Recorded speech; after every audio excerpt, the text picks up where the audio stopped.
Nationwide bank strike shakes public sector operations across India.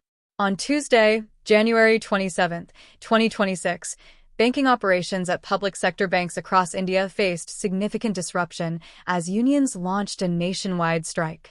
The industrial action, organized by the United Forum of Bank Unions (UFBU), comes amid long-standing demands and follows unsuccessful conciliation talks with labor officials earlier this month.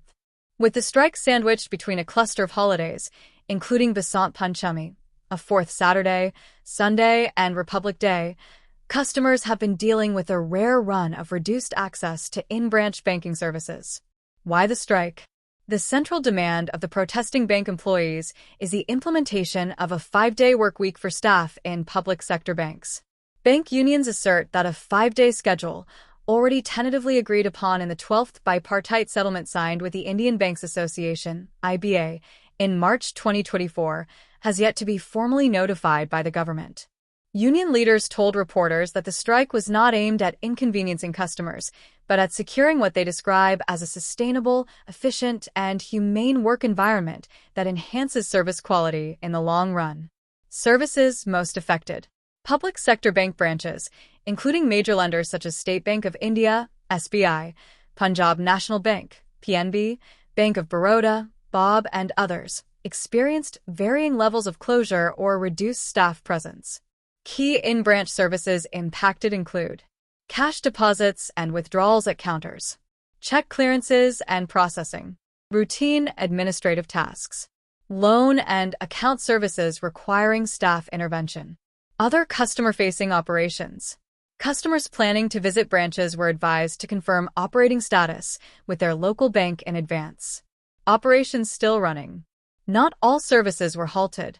Banks and regulators took steps to minimize disruption by pushing customers toward alternatives. Digital banking channels such as UPI, internet banking, mobile apps, and e-wallets continued to function normally.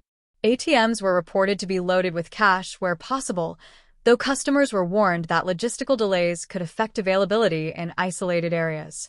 Government banks worked to maintain clearing and settlement systems so essential transactions could proceed in the background. Private sector banks remain largely unaffected.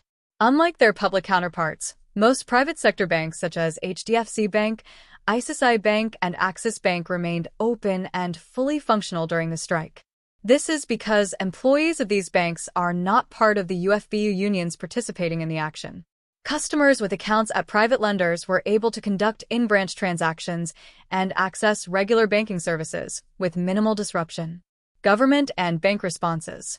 Ahead of the strike, an urgent meeting chaired by the Department of Financial Services sought to ensure continuity of essential operations.